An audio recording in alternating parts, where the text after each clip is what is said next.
لا اله الا الله.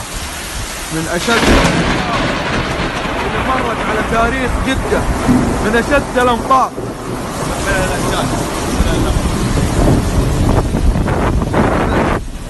والله ما يمدينا نجلس برا، بندخل ترى جوا خلاص، ما عاد يمدينا والله.